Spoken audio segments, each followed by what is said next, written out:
Hey Raghunath, tell everyone about our Patreon community. Sure, Kastuba. The Wisdom of the Sages Patreon community is an incredible online yoga resource. If you like the type of yoga wisdom and culture we share on the show, then our Patreon community is a great next step. This is a listener-supported podcast, and any level of sponsorship will unlock a wide range of live and archived classes, talks, and even workshops. Raghunath teaches, I teach, and we have a host of other excellent teachers on topics ranging from yoga philosophy, asana classes, storytelling, Ayurveda, kirtan, cooking, meditation, and a lot more. We even have an incredible online Bhakti 12-step recovery group. So if you want to check it out, go to patreon.com/wisdom of the sages. All right, let's get it on. Bhagavate Vasudevaya. Om Namo Bhagavate Vasudevaya. Om Namo Bhagavate Vasudevaya.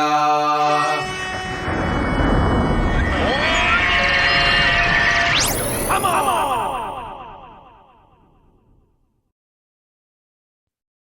Live from Super Soul Farm, this is Wisdom of the Sages, a daily yoga podcast with your host, Raghunath, and co-host and senior educator at the Bhakti Center in New York, Kastuba Das.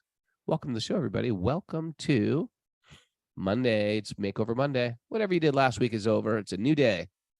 It's a new day to move forward, Mr. Kastuba. All right, I'm ready.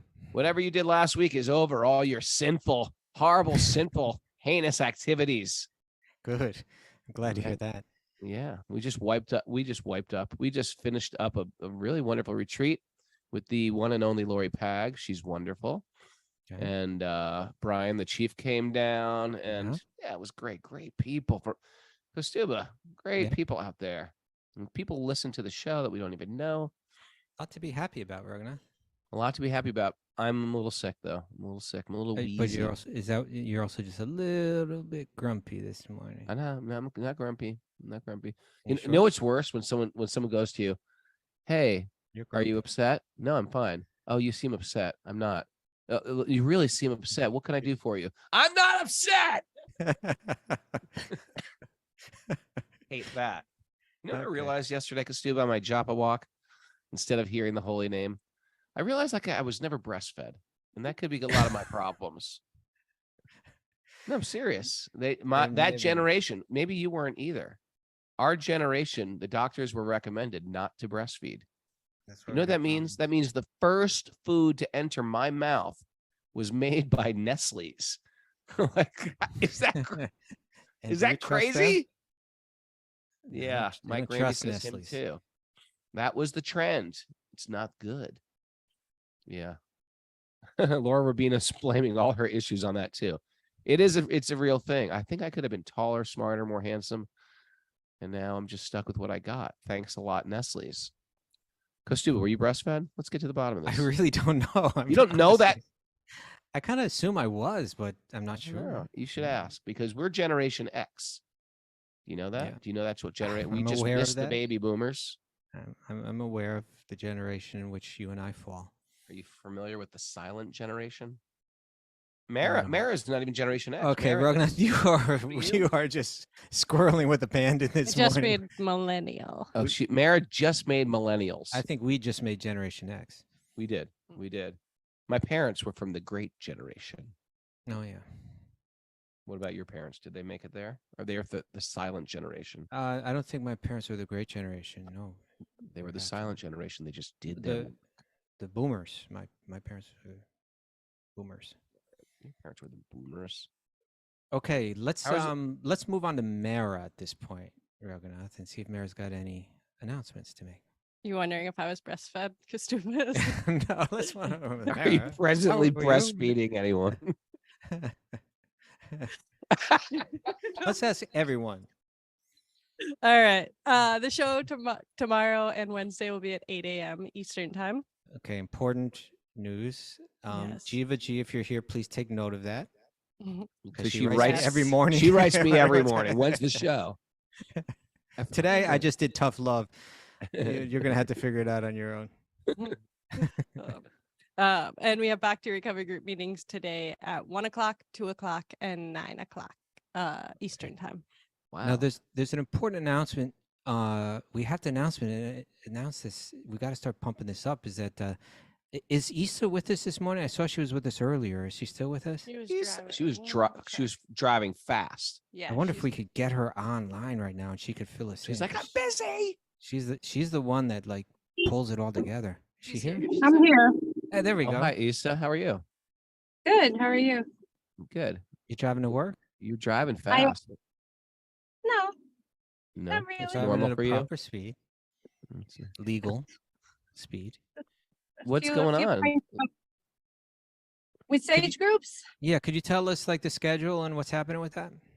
Yeah, so pre-registration for those that were already in groups in session 4 will end on the 15th. It was on the 13th. I extended it to the 15th. Okay, so that And- means that if you are already in a Sage group and you want to get into the same Sage group, which we do not forbid, but we do encourage people to search around. But some of these groups, Mix it up. they will not go anywhere else. They're like, I'm staying in this group. So pre-registration is special registration for people that are already in groups to get in there and make sure you get in there. That ends on the 15th.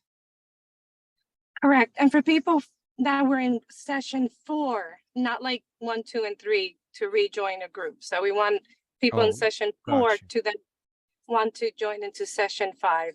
Okay, And that's the session then- that just ended yesterday. That was the end of that. Now there's a few weeks of a break Correct. now. Okay. Correct. And then open registration for session 5 will begin on September 17th, 9 a.m. Eastern Standard Time. And that session will begin on October 9th and end on January 14th. Okay, so on the 7th, if you want to get into the next session, which begins on October 9th, and the week of October 9th, the first week of it will be the week of October 9th, and it ends when? December, the end of the year, more or less, right? Then you can begin to sign up for that on the 17th at 9 a.m. And, you know, we say that because there's hundreds and hundreds of people signing up, and there's only about like 7 or 8 people that can get into each group. Mm. So if you want to get into a group and make sure you get into it, then you get in early is the best way We to got a do it. quagmire. We got a bottleneck. It bottles up. Bottles up. And so you do that by going where, Issa? You still with us? To Wisdom of the Sages. Yeah, can you hear me? We can hear you. Go ahead. The Wisdom of the Sages, the website, and they could click on Sage Groups, and there would be a registration button that they can go to. And then they'll sign up on Sign Up Genius. Great. Wow. And You so probably then have to pay a lot of money to join a Sage group. Is that right, Kasuba? it costs a lot of money. No, No. It's absolutely free. It's entirely free. Absolutely free. Yeah, and so yeah, you'll go there. You'll see all of the different Sage group leaders. There's a little photograph, a little bio about them, and you can pick a group and try to get in. Mhm. yeah, And then somebody they fill jumped. up, and if you don't get in, then you go find another one. Right? I think somebody just put in the comments that there's no registration link yet. And yes, the registration link will go up on the 17th at 9 a.m. Are you I reading love how you comments guys while do you this. drive? Yeah, I multitask. I'm really good. Careful there. She manifests her other arms and multiple heads. Yeah, I have 2 arms over here driving for me. I love how you guys do like this thing, like, okay, on the 17th, we're going live. Everyone's like, what's in my mind? You like really build up the suspense for this. Well, we just want people to know ahead. And but we really we can take this opportunity to really thank Isabel, because she really helps us a lot in many ways. And in one of the major ways she helps is pulling together the whole Sage group registration. We do it about 3 times a year, and it's like it's a big deal to everybody's got different schedules, and it's hard to manage the whole thing. She's responsible and always there, and we thank you for your service. Thank you. You are lovely, Miss Isa. Thank you for the service. We appreciate it. Now back to your speeding. Put your hands on your wheel. She's just got the. Thank you, Isa. You got that Tesla? How are you driving with no hands? Thank you. Oh, she did it again. Kustu, I got a question one. for you. Yeah. Karuna, who's only 10 years old, listening to the show live every day on Zoom. She wants to join a Sage group. Is she too young? No, She's I think she's if she mature. she's fine. I mean, her parents are into it. Maybe we need to, you always got to be concerned with legal things, like. But Right. You I'd gotta ask your imagine mom. we could get her in a group, no problem. Like her mother could write a little note saying, "I approve of Karuna joining a group." What do you think? That's good? You talk about adult things with a 10-year-old? She's pretty mature. She's pretty mature. She Pretty gets it. mature. Although she just wrote on the message board that she was breastfed up till 7, which means 3 years ago That's she was the real thing. breastfeeding. That's the real thing. That's real. Look how intelligent she is. Yeah. Look at me. Okay, we'll work that out, Karuna. We'll try to work that out. Raghunath, I also wanted to read you something because you're a little grumpy this morning. I want to read you something to cheer you I'm not up. grumpy. See? You see what I mean? I'm just wheezy. I'm Okay. wheezing all night. You ever like wheeze where it sounds like there's a man with a whistle or a flute? Just And that made you grumpy. And I get it. That's understandable. like, where is that coming from? Okay, this is going to cheer you up out of your grumpiness. You ready, Bubba? Tell me. Tell me. I just saw this morning, not this past weekend, but the weekend before on the live Q&A. I believe it was episode, let me find out. This was episode 1135, Q&A volume 184. Brittany Payne, House of Pain, we call her. She came on and she asked a question live. All right, that's right. It was about her mother, that her mother sends her different news articles and things like that, about what she's getting into, this Krishna consciousness. Oh yeah, Krishna her mother was afraid she was joining a cult, and it's a little bit like that. Sketchy, and sketchy. So she had a question like, is this a cult? Is it not a cult? You said it was not a cult. I said it is a cult. Then I got heavy with you. And then I got heavy with you, and you backed down and you cried, and I comforted you. Okay. Well, this is to comfort you. So I saw on the on YouTube that Brittany Payne's mother, she found that episode and she gave a comment on YouTube. What did it say? No, it's nice. Okay. So this is what she wrote. She said, "Hello, House of Pain's mother here." She knows the nickname. Face. Yeah. So she said, "First of all, isn't she, Britt, an amazing human?" Yes. She's amazing. We love her. She said, "I enjoyed watching this podcast. You're all really funny." Right. No, there's no Jersey connection, because we kept thinking that Brittany's from Jersey. Her mother must be from Jersey. Something about this seems like they're from Jersey. She's like, no Jersey connection. She said, "I just wanted to say I thought Brittany's question was really brave." Because she also kind of revealed, you kind of pulled it out of her, how Bhakti had helped improve her life, and she revealed her, previous addictions and so on. Yeah. So she said, "I just want to say that I thought Brittany's question was really brave, even if she did throw her old mom under the bus." Well, sometimes we got to throw our mom under a bus. That's our takeaway today. She did not tell me about this, and I just happened onto this podcast. So she just amazing, right? To understand a little bit more deeply about your community. She must have been shocked when she saw that her daughter was. Maybe she was searching for more dirt. It could have been. Secondly, I thought your answers and responses were very thoughtful. I'm glad I happened on here to view this, and I thank you for your honesty in addressing the past transgressions, because we got into different past scandals or failures of the Krishna consciousness movement. And I do agree that any large gathering of people, especially religious or spiritual, there will be mistakes made along the way. We can all only learn from them and try to be better. As any mom, as with any mom, your child's well-being is more important than anything. Yeah. No matter how old they are. I cannot argue with it. So she said, like any mom, the well-being of your child is the most important thing. And I cannot argue with the powerful and positive changes I've seen in Britt since she began this journey. Nice, right? For now, this mom is approved. For now, this is like her engagement with Wisdom of the Sages and so on, and Krishna Bhakti. He approves. For now, this is mom approved with cautious optimism. All right. Okay. Stamp you that. know what? Mom so far, approved. What's your Mother name? Pain, Mother Pain. Mother Pain? As far as we're concerned, you are also Wisdom of the Sages approved with cautious optimism. Yes, yes. And matter of fact, as far as we're concerned, Mother Pain, we're coming after you next. Okay. and then she wrote, I mean, My after tentacles are out. and then she wrote, I mean, after all, you have dentist and mailman, right? 'Cause we Yeah. were joking about that. We're saying if the Yeah, Christian we got once you have dentists. dentists, you're not a We got a cult lot of anymore. dentists. We had 4 dentists last week. Yeah, so she wrote, Jean is her name. Jean, House of Pain's mom. Thank you, Mother Pain, for that. You are Wisdom of the Sages approved with cautious optimism. I mean, I remember when I was a brand new brahmachari. See, I'm from the old school cult world of Krishnas. Okay. And, Indians, they're just very moderate and oftentimes in the way they approach their spiritual life because it's sort of woven into their DNA. And I remember there was this nice Indian guy who was my age, 21 or 22, and we were going to the temple. And he was like he was becoming a doctor. He was like in med school. And I was like quitting my punk band and I just became a brahmachari.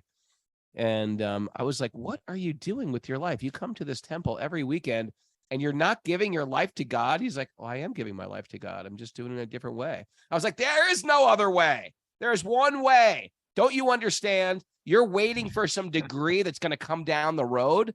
You could die tomorrow. So that was, and what do you think? And the answer is, whatever it makes you more God conscious. I think it can both work for people, but that's just not the mood anymore. The mood is. It is with some. Yeah, it is with some. There are certain corners. There's corners of the full on, Krishna. still going. They're still telling you to give up your careers. Yeah. I think that should be our mood here on Wisdom of the Sages. I think everyone's different. Some Yeah, people. Clifford will Dean. respond to Clifford Dean cannot focus on the podcast because he's always doing his business. Quit your business, Clifford, and just leave your wife. Yes, and just move into the Wisdom of the Sages ashram. We'll rise early, bathe in the pond, cold showers, khichdi for breakfast. Allie can come visit on visiting hours. that. Okay, Roghunath. Okay. Now we shift into the nugget. Mm-hmm. You ready? Nugget me. Nugget me this. Want me to read the nugget? Yeah, I want you to read today. You're grumpy. See? Go on. Okay. All right. This nugget is from John Fiske. John Fiske. Yeah. John Fiske, there's 2 John Fiskes out there. And there's Carlton Fiske. You know who that is? I know there's also You know who that is? Of course I know who that is. All right. Okay. I thought You're dating yourself. I thought you had no interest in sports and I baseball. didn't, but that was like a 3rd grade hero. You were into the Carlton Red Fiske. Sox? Or you're from Connecticut? I knew everything about baseball when I was in 3rd grade. All right. I have no interest in it now. Okay. Okay. Yeah, no, this John, there's it's funny because this quote would be appropriate for either of these Fiskes. There's a John Fiske that's a more modern day media scholar. And I even saw one place where this quote was put under his name, but I think it's the other John Fiske, who is he lived between 1842 and 1901. He was an American philosopher and historian. He was heavily influenced by Herbert Spencer and applied Spencer's concepts of evolution to his own writings on linguistics, philosophy, religion, and history. This is what I believe he said. You ready? Yeah, hit me. Realism is not a matter of any fidelity to an empirical reality, but of the discursive conventions by which and for which a sense of reality is constructed. Trying to confuse us just with these statements. No. Shall I read it again? Yeah. Realism. Let's define realism first of all.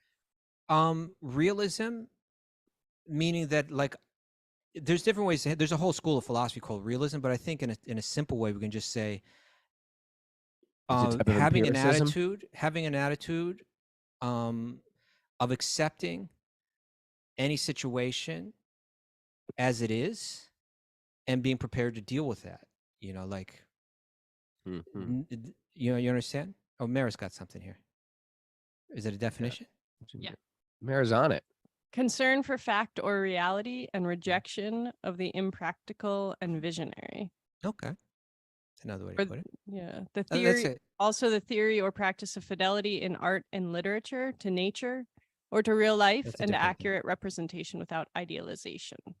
Okay. So yeah, I can deal with the reality as it is, and I don't have to impose my emotional, my emotional state onto it to feel comfortable with reality. Is that all right?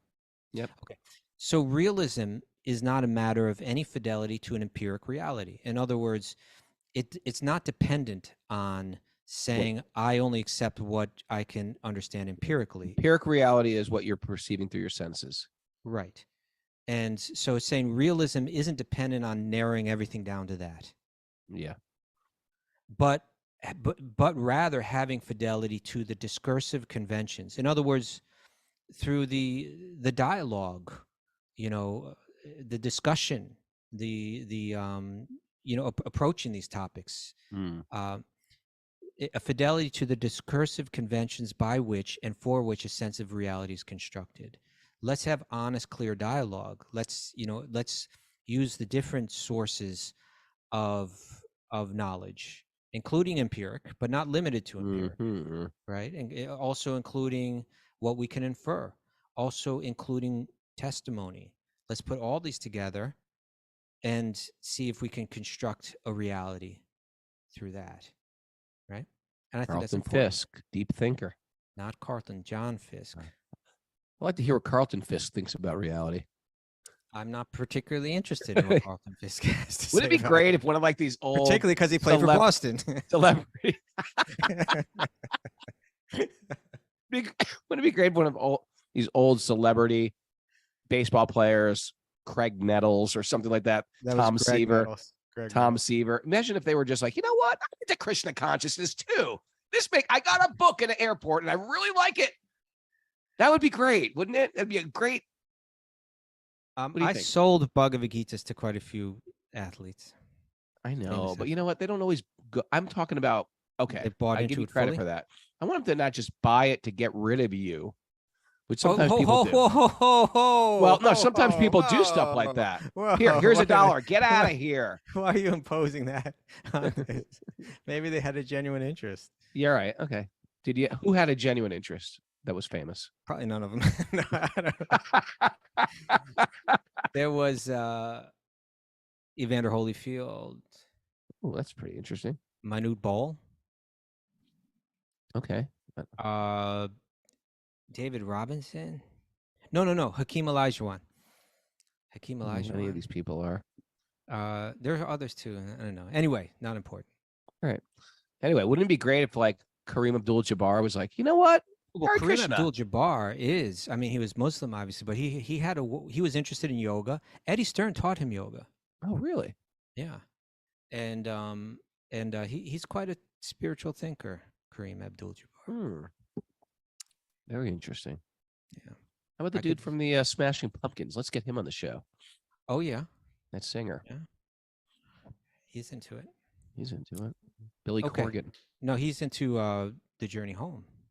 The Journey Home. He grew up in the same town that Radha-Swami grew up in. Really? Yeah, you didn't know that? What? They've met. They've discoursed. Okay. Yeah. Let's do that. But getting back to discourse. All right. So yeah, this is important though. This is important that we don't limit the possibility. Raghunath, there is no empiric evidence that truth is limited to what we can perceive empirically. Sure. I mean, kind of one of those, paradoxes. A rational and critical thinking person does not necessarily withhold their belief. Does not necessarily limit their belief to what can be empirically perceived. They have other sources of reasoning, other sources of evidence, and we put them together and we try to understand the world that we live in. Right? And that's going to become important if we want to understand what's beyond our can we objectively accept that reality may exist beyond our empiric range, right? Empirically, we can't prove that it lies within our empiric range. True? Yes. I've said this before on the show, but I'll say it again because I haven't said it in a while. Okay. But I remember being outside CBGB's, the hardcore Oh, punk yeah, I club we used to remember hang that. out with. Yeah. And Harley Flanagan preaching to me about Krishna and the cowherd boys. No, actually, it wasn't preaching me about Krishna. More like Krishna philosophy, like we're not the body, and we're all spirit. There's one God. All religions are meant to bring us to one God and give our hearts to God. And then his guitar player of the Cro-Mags, he pulled me aside. He said, "Listen, do you know what these guys are talking to? Do you know what he's telling you? You know what they believe? These guys believe that's the absolute truth. The origin of all the planets and all the universe and all the species and all the gods is a tiny little cowherd boy." Is that the craziest thing you ever heard of?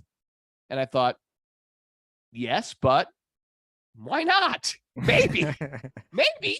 Could be. What do I know? Oh, you know, and that is a great thing, I think, for people going on this path is, okay, I understand I'm not the body. I understand I should meditate. I understand I should rise early. I understand I should control my senses. I understand that the mind could be the enemy or the friend. There are certain things within a circle that I know.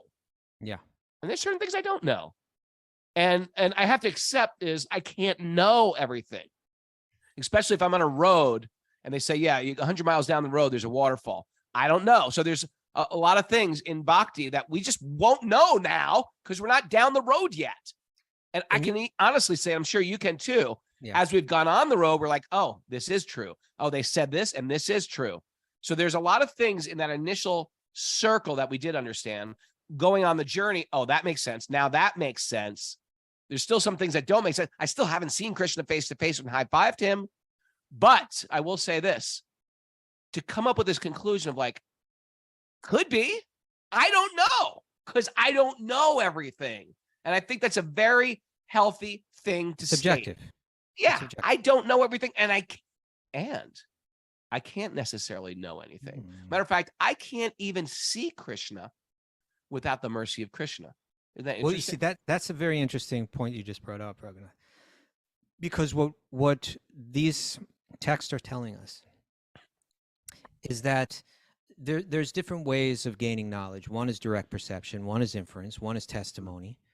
And that they're saying that there are certain truths that lie beyond empiric knowledge, and even they lie beyond inference, that you won't understand it without somebody that has perceived it telling you about it. But then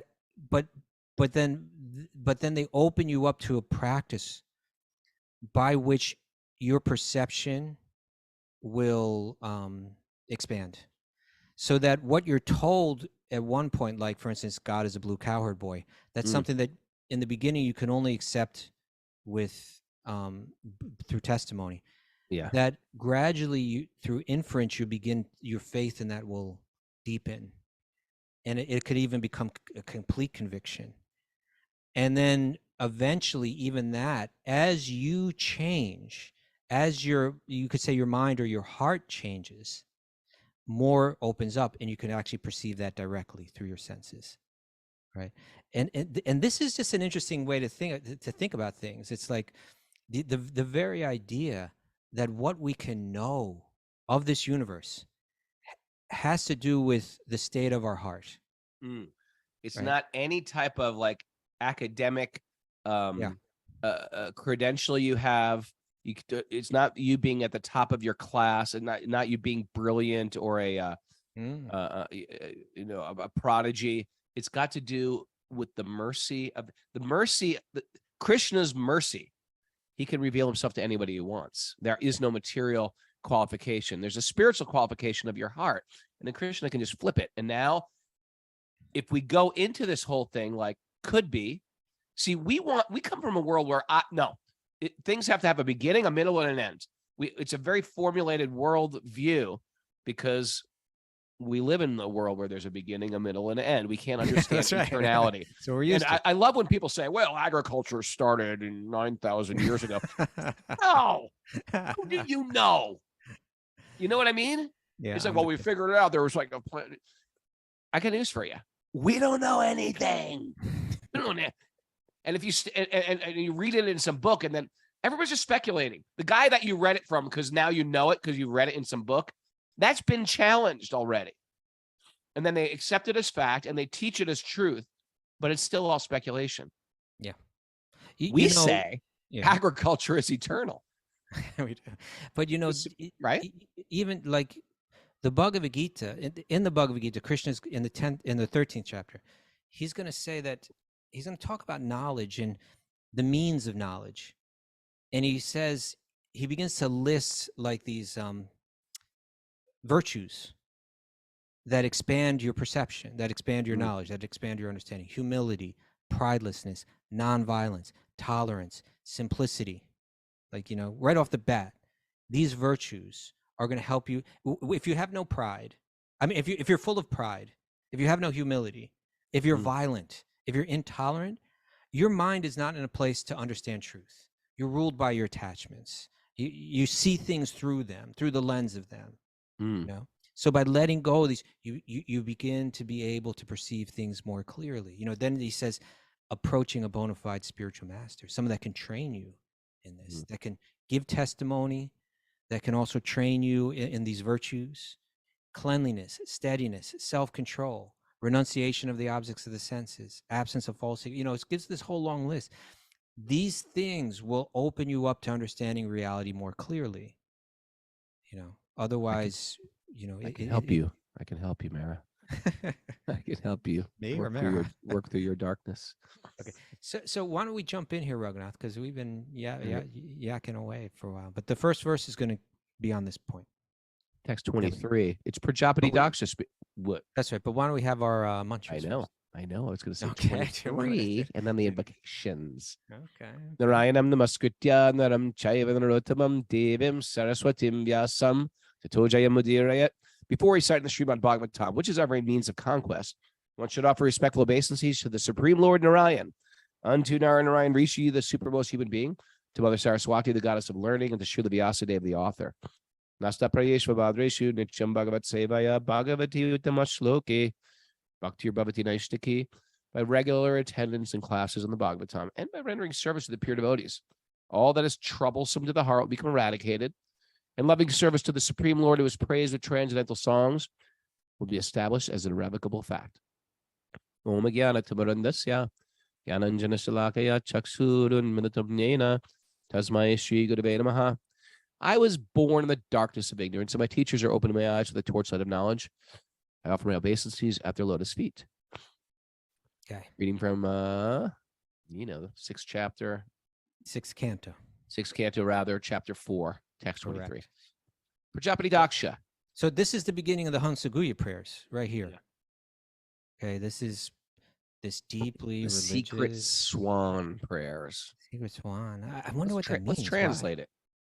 Secret swan. Maybe it's because the swan represents the soul. I think sometimes the swan is meant to represent the soul. But I don't know why they're called the secret swan prayers.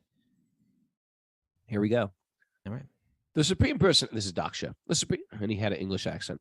The Supreme Personality of Godhead is transcendental to the illusory energy and the physical categories it produces. We got to go slower here, Raghunath. The Supreme Personality of Godhead is transcendental to the illusory energy and the physical categories it produces. Okay, so he transcends this material world, which is made of the illusory energy, right? The energy that's shifting and changing all the time. He's beyond it. Gotcha. Okay. He possesses the potency for unfailing knowledge and the supreme willpower, and he is the controller of the living entities and the illusory energy. Okay. Whoa. I didn't do anything. No, stop treating me like a horse. You're grumpy. You're grumpy this morning, right? It's okay, Baba Ganoush. Come on. That's what I call Raghunath when I just want to let him know that I care. Is it? Yeah. Or it's when you're mocking me. When you're condescending. All right, go. Then No, you've got a lot to say about this. Tell me. No, he possesses.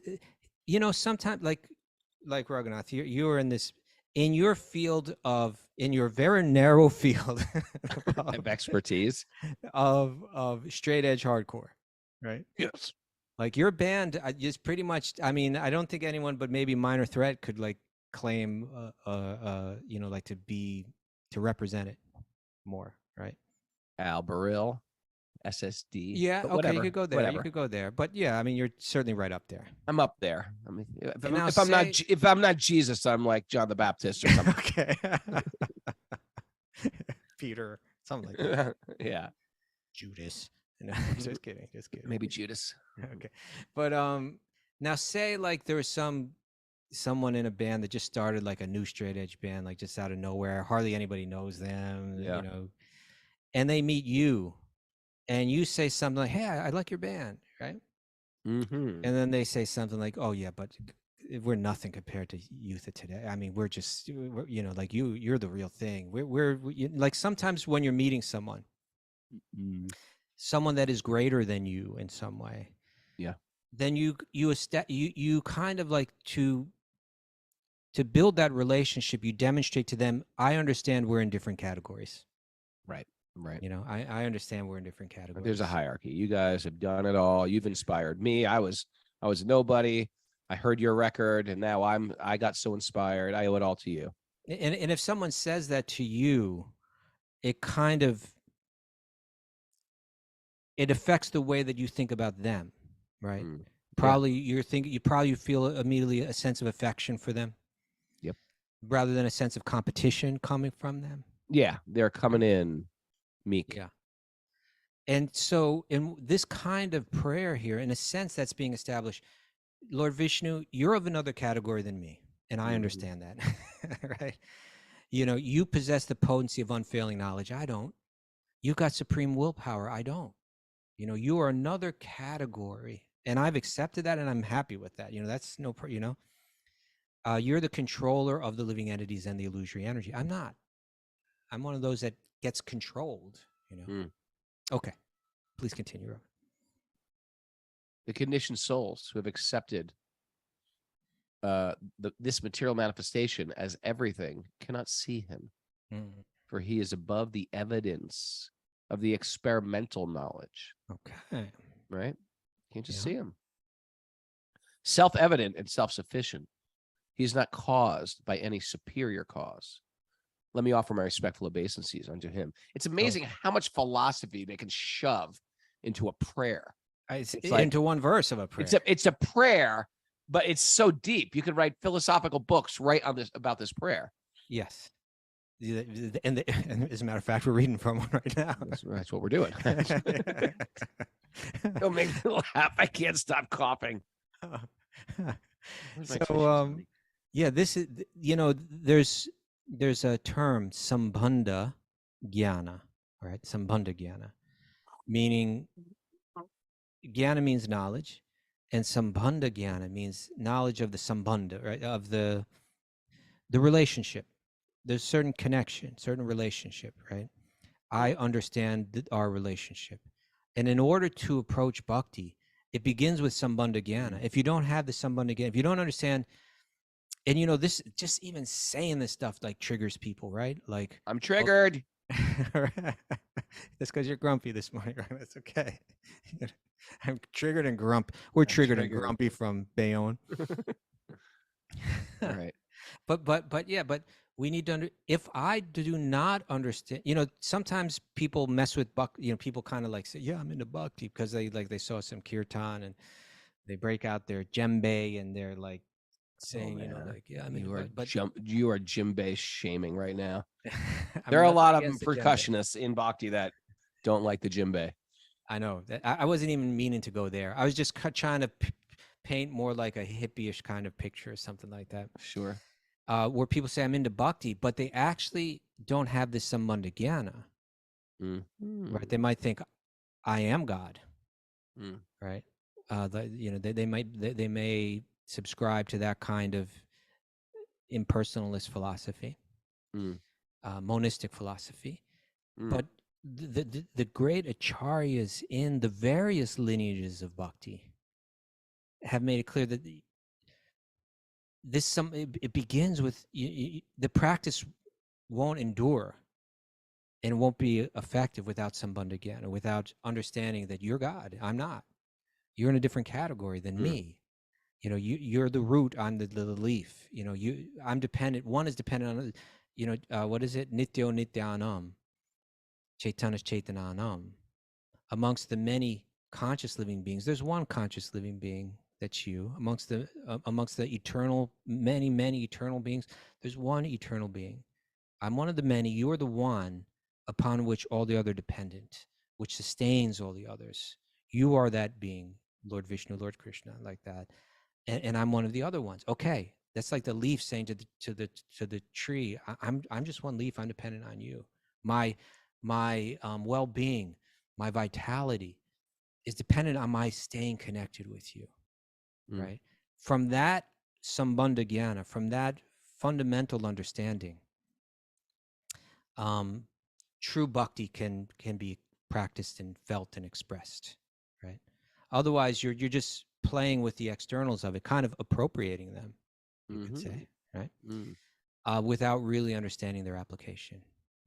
So Daksha, he gets this stuff. He's laying it out clear, and he uses this term here, Raghunath. He says, Nivritta manaya. You are one who has surpassed all material measurements and calculations.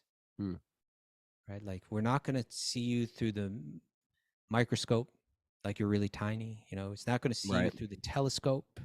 It's not a question of increasing our limited senses. Yeah. If I just increase my limited senses, then I can figure you out. No. Yeah. No. There's still going to be a wall, a firewall. You can't get Krishna. Put it. You like that? Yeah. If you want to unlock Krishna, unlock the goodies. Yeah. If you want to unlock Krishna and get to that next level, you got to break through the firewall. firewall. Do it through the heart. Do it through bhakti. There's no material tools, instruments. Right. Well, I've got an electron microscope. I'll find Krishna. Nope, you won't. Right.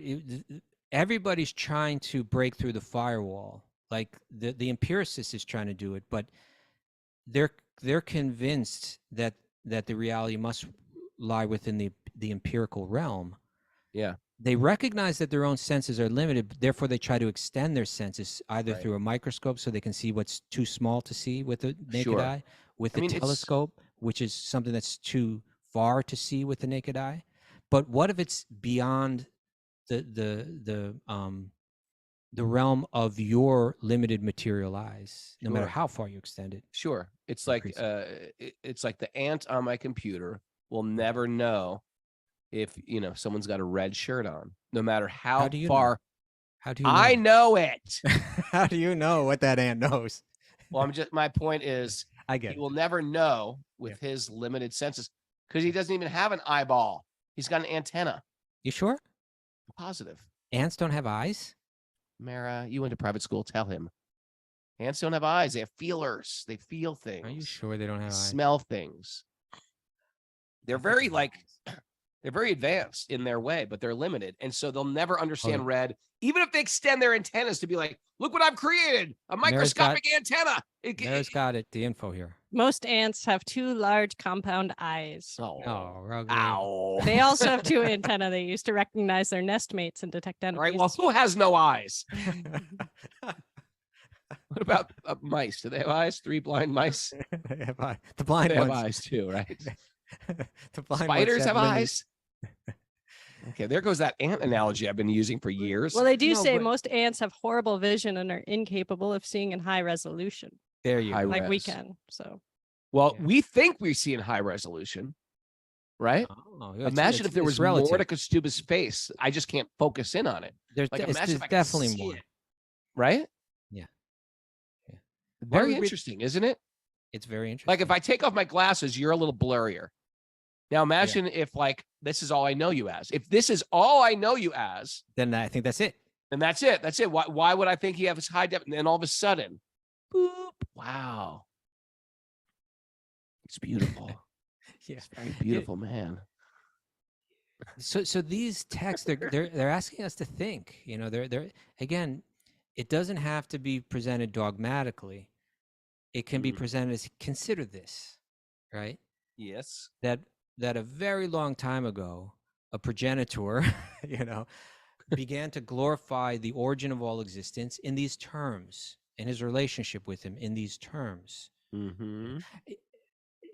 And what he was saying was that the origin of existence lies beyond our empiric realm. Okay, I really think this that's Christian a reasonable consciousness stuff proposition. is going to blow up right now. Well, you know I think it's going to blow up. It makes too much sense. We've got the answers for everything. The mysteries of the universe are sitting right at the tips of our fingers. I'll tell you something, Rogan. Over the weekend, I was listening to some interview With Billy It was Corgan? No. Okay. There's a bunch of Billy Corgan stuff on the message board. Nityananda Chandra hung with them. Yes, there are other people that have been interviewed, though. Several others. Interviewed? Yes. And one of them was this scientist that I was hearing being interviewed by another scientist. The interviewer scientist, he seemed like he was like a retired scientist. Right. And he was interviewing what seemed like a younger scientist, a physicist, who was more up to date with all the latest theories. Isn't it interesting? Like you can actually be a very old, learned scientist, but you're sort of like still stuck. It's already outdated. It's already outdated. That's why, and we teach this stuff. Like you got to get an A in this in school, but it's already going to be outdated in 10 years. What good is it? Yeah, ultimately we need to learn. We need to be taught how to think, right? That's like the most important thing. There you go. That never gets outdated, right? Still working on that. Okay, and so it was the older scientist. I think there was a live audience, and he was kind of playing a role, a little bit comedic, like everything that the modern scientist was saying. He was like saying, "Oh my God, if that's true, that just changes everything." And like I don't know if I'm ready for that. Slow down. But he was saying all kind of far out things. Mm-hmm. Like, well, there may be mirror universes that mirror exactly this universe. That's a distinct possibility. Mara. There's another Mara, but she crochets. She's your nemesis, Mara. He was saying that, this universe, one theory is that it's like Swiss cheese. What's that? What's that? That the universe is like Swiss cheese? What? Someone say cheese? You're like the mouse, the blind mouse. No, what do you mean like Swiss cheese? He's saying that first of all, even before the Swiss cheese, he was saying that there could be many universes. And the first scientist was like, when we went back in my day, when we said universe, it meant like everything that exists. You're saying that there are many universes, and he began to describe why scientists are more comfortable using that kind of terminology now. That there are many universes, and they're like bubbles. I was like thinking, oh yes, that's what the Bhagavatam says. Yeah, catching up to yogis again. And he said that the universe is like Swiss. Potentially, some believe that it's like Swiss cheese. That it's like, and the bubbles, the universe is like the holes in the Swiss cheese.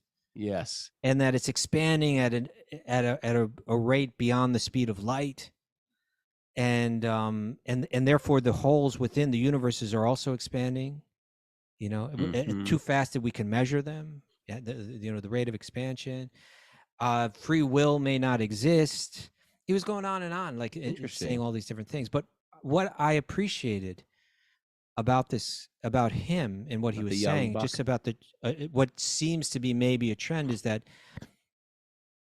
it seems like science is getting to the point where they're about to say anything is possible. Yeah. They're not quite willing to say there could be a God behind it all. There could be a blue cowherd child. We're not positive, but there could be. Yeah. Maybe a planet called Goloka, the planet of the cows, but we're not positive. We can't confirm it. I like the idea of the mirror universe where we have a nemesis Mara crocheting. We have a nemesis Kastuba who's really nemesis with ourselves. Just like opposite versions of us. You know what I mean? Where there's a really self-controlled, soft-spoken Raghunath on the other side. And what's Kastuba like? Very gentle to Raghunath. You Strokes think I'm rough me, with you? strokes Come on, me. Papa Ganoush. Likes It's to okay. wrestle. It's all right. Long hair, Raganath. I like that one too. But you know what I took away from this, and I hope someone puts it in the firewall thing. I like that one, Raganath. You like that? Can't get in. You want to get through there's a firewall. We Or you should gotta develop that one unlock. more. Unlock. Right? Yeah. We should develop that firewall one more. Takeaways. You gotta unlock the No, goodies. firewall is good because it's like a firewall is like someone has intentionally programmed it in a way that only certain people get through. Certain people have access, right? Yeah, that's exactly what the truths of the universe are. Yeah, you It's like a that? You keep it. firewall. You can keep that. I'm not going to keep it, Ruggen. I'm going to run with it.